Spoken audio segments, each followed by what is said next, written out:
Residence degli Ulivi, l'incanto della natura per chi vive in città.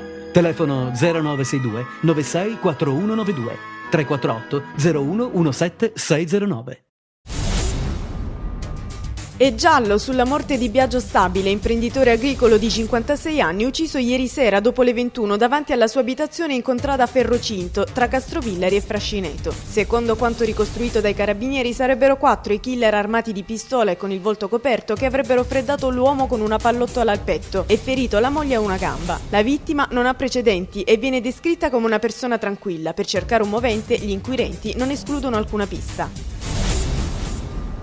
Passano alla direzione distrettuale antimafia di Catanzaro le indagini sull'intimidazione subita dal priore, il 54enne Michele Virdò, a Sant'Onofrio. Nel paese sono in corso perquisizioni a tappeto ed analisi dello STUV con le quali le forze dell'ordine vogliono risalire all'autore dell'attentato intimidatorio. Intanto sono stati trovati vicino al cimitero 30 bossoli calibro 38. Oggi è prevista la riunione del Comitato per l'Ordine e la Sicurezza Pubblica.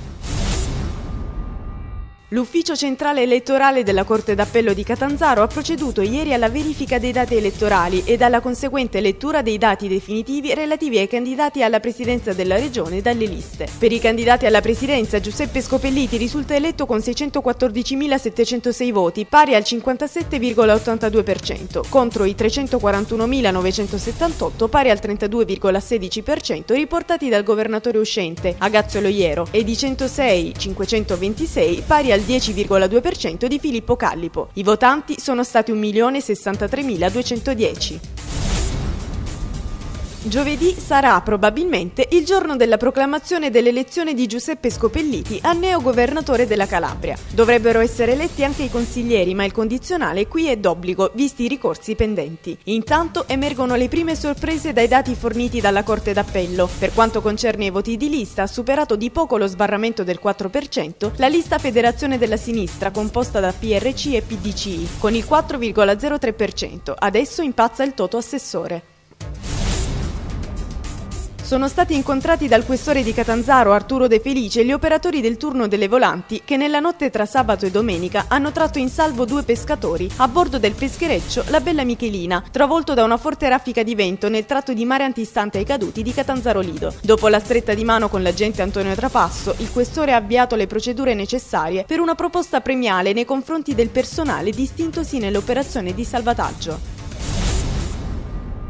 Ieri mattina nei cantieri di Ecologia Oggi, la società che gestisce fino alla pubblicazione del bando di gara la raccolta dei rifiuti urbani a Cosenza e nell'Interland, il sindaco Salvatore Perugini e il presidente del consorzio Eugenio Guarascio hanno reso pubblica l'ordinanza che entrerà in vigore il 12 aprile e che detta le regole basilari sulla raccolta differenziata in città, dal deposito dei rifiuti urbani domestici agli ingombranti, dagli esercizi commerciali al progetto di sensibilizzazione nelle scuole.